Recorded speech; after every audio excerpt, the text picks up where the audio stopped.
एक ज़माना था जब रिश्ते सांस लेते थे। अब सांसें तो हैं लेकिन रूह कम होती जा रही है। इस तेज़ रफ्तार ज़िंदगी में घर भरते जा रहे हैं पर दिल खाली हो रहे हैं। आइए सुनिए फरहत एहसास की एक गज़ल जो सिर्फ अल्फाज नहीं हमारी आज की हकीकत है। घर में चीज़ें बढ़ रही हैं, ज़िंदगी कम हो रही है। धीरे धीरे घर की अपनी रोशनी कम हो रही है। शहर के बाजार की रौनक में दिल बुझने लगे हैं। खूब खुश होने की ख्वाहिश में खुशी कम हो रही है। अब किसी को भी छुओ लगता है पहले से छुआ सा। अब किसी को भी छुओ लगता है पहले से छुआ सा। वो जो थी पहले पहल की सनसनी कम हो रही है। तयशुदा लफ्ज़ों में करते हैं हम इज़हारे मोहब्बत। तयशुदा लफ्ज़ों में करते हैं हम इज़हारे मोहब्बत। अब तो पहले इश्क में भी अनकही कम हो रही है।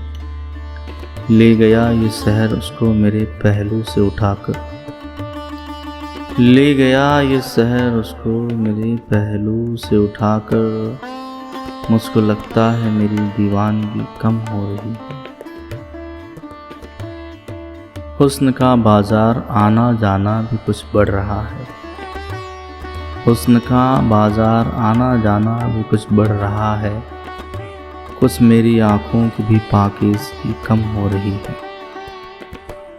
वक्त डंडी मारता है तोलने में मेरा हिस्सा। वक्त डंडी मारता है तोलने में मेरा हिस्सा। दिन भी छोटे पड़ रहे हैं, रात कम हो रही है। शहर की कोशिश कि खुद को और पेचीदा बना ले। शहर की कोशिश कि खुद को और पेचीदा बना ले। मेरी ये तस्वीर मेरी सादगी कम हो रही है। साहिलों की बस्तियां ये देखकर खामोश क्यों हैं। साहिलों की बस्तियां ये देखकर खामोश क्यों हैं। बस्तियों के फैलने से ही नदी कम हो रही है। शाम आते ही तुम्हें रहती है घर जाने की जल्दी। शाम आते ही तुम्हें रहती है घर जाने की जल्दी। फरहत एहसास इन दिनों आवारगी कम हो रही है।